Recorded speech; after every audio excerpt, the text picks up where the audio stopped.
slapped his hand away, which probably means she wants a promotion first, right? She's fine, but I think it's very hard for her. I mean, she's fine, but it's, you know, she has to read all this crap. Yeah. Pretty sure the only thing she reads is her prenup. Picture this. It's 3 a.m. in the White House. Trump's tiny fingers are furiously tapping away at his phone, sending tweet after tweet about his perfect marriage. Meanwhile, Melania's nowhere to be found. Is she hiding in the Lincoln bedroom, planning her great escape? Before we move on, I'd like to ask you a small favor. If you appreciate this content, please take a second to like this video and subscribe to the channel. Over 98% of you watch the videos without subscribing. It costs you nothing, but it makes a huge difference to us. And you know what? If I'd just been found guilty of covering up a hush money payment to a porn star, I wouldn't be in a rush to get home to my wife either. Oh, now you want to hold hands, Donald? You sure you wouldn't rather be holding that off? So, did you click the subscribe button? Great, thank you so much. Now, back to the video. Colbert and Kimmel are on the case, turning this late night tweet storm into comedy gold. From comparing Melania to a reluctant game show contestant, to suggesting she's got a Get Out of Mar-a-Lago free card, these comedians are pulling no punches. It's a laugh riot you won't want to miss. Looks like Melania Trump's been playing a game of hide and seek with the White House. And boy, is she good at it. The First Lady went MIA for days, canceling public appearances faster than Trump can tweet fake news. The poor White House staff were running around like chickens with their heads cut off, probably checking every gold-plated toilet for any sign of Mrs. Trump. Jimmy Kimmel couldn't resist poking fun at the situation. He joked that Melania's got a countdown clock, but it's not for retirement. It's for changing the locks day. Can you imagine Trump coming home to find his own golden door locked? That's some primetime comedy right there. Not to be outdone, Stephen Colbert chimed in with his own zinger. He compared the Trump marriage to a hostage situation, but here's the kicker. He couldn't figure out who the real hostage was. Now that's what I call a marital mystery. Pulled her hand away, but I didn't quite see the contact of a slap. Wow. But when you used to touch me like the orb, Donald.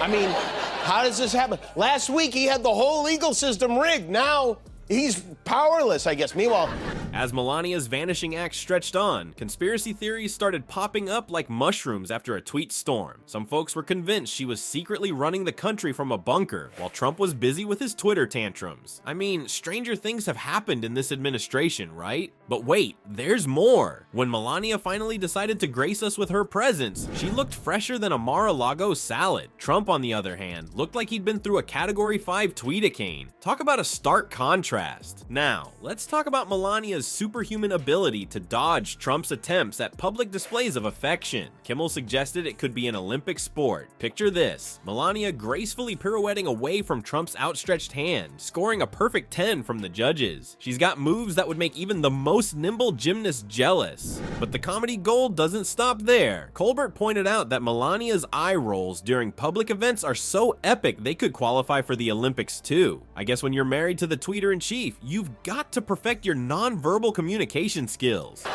I told you, Melania, me and the orb was a one-time thing. She's fine, but I think it's very hard for her. I mean, she's fine, but it's, you know, she has to read all this crap. yeah.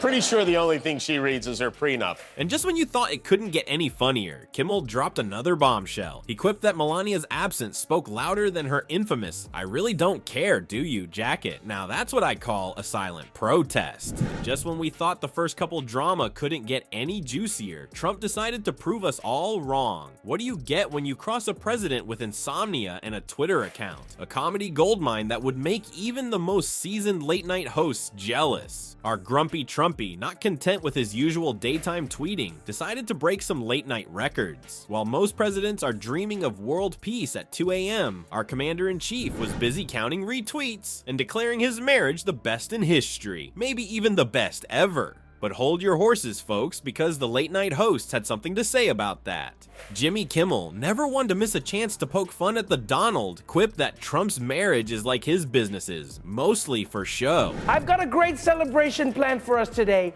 I'm gonna talk to some TV people while sitting on the toilet. Hillary Clinton, oh, she's crooked, folks. She's crooked as a $3 bill. Ouch, that's gotta hurt more than a failed Trump steak. Stephen Colbert, not to be outdone, threw his own zinger into the ring. He joked about Trump's legal troubles, saying, "This president hasn't faced this much rejection since every single time he has tried to hold Melania's hand." Talk about a burn. But our Donnie wasn't about to take this lying down. No, sir. His tiny fingers worked overtime, firing off tweets faster than he fires White House staff. And boy, were those tweets something special. As the night wore on, Trump's digital outbursts started looking like they were typed by a cat walking across a keyboard. I mean, who needs coherence when you've got caps lock, right? At some point during this Twitter tantrum, Leave it to Fox News not to recognize what rejection from a woman looks like. I mean, how does this happen? Last week he had the whole legal system rigged. Now he's powerless. Trump decided to post a blurry selfie with Melania. Now, I'm no photography expert, but it looked like it was taken with a potato, and not even a good potato. We're talking one of those sad, sprouting ones you find at the back of your pantry. Was this supposed to prove their marriage was picture perfect? Because if so, it missed the mark by about as much as Trump's spray tan misses his eyes.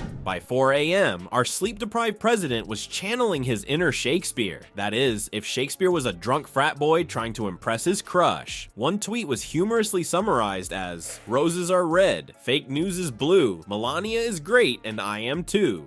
Move over, Wordsworth. There's a new poet in town. Had to do with Melania Trump, the First Lady, and some video. Was this an actual slap?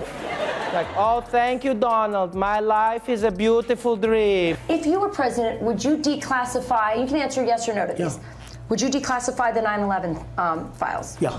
Kimmel and Colbert, bless their comedy-loving hearts, couldn't resist capitalizing on this Twitter meltdown. Kimmel pointed out that Trump's desperate attempts to prove his marriage's stability only made it more suspicious. He said, "It's like he took a magnifying glass to his own marriage and invited the whole world to take a peek." Well, when you put it that way, Jimmy, it does seem a bit fishy. Well, folks, it looks like Trump's Twitter tantrums are the gift that keeps on giving, at least for late-night TV. Colbert and Kimmel are laughing all the way to the ratings bank thanks to our favorite orange turd social media meltdowns. These comedians have hit the jackpot with enough Trump material to last them until the next election. Talk about job security. But here's the kicker. People are actually tuning in to watch these Trump roasts. Viewership is spiking faster than Donnie Diapers' blood pressure when he sees a mean tweet about his hair. It's like America's found its new favorite reality show, and it's called Keeping Up with the Trump's Twitter Tirades. So while Grumpy Trumpy might be fuming, late-night hosts are having a field day. I have a wonderful wife who has to listen to this stuff all the time. They do that for this reason. He slapped his hand away, which probably means she wants a promotion first, right?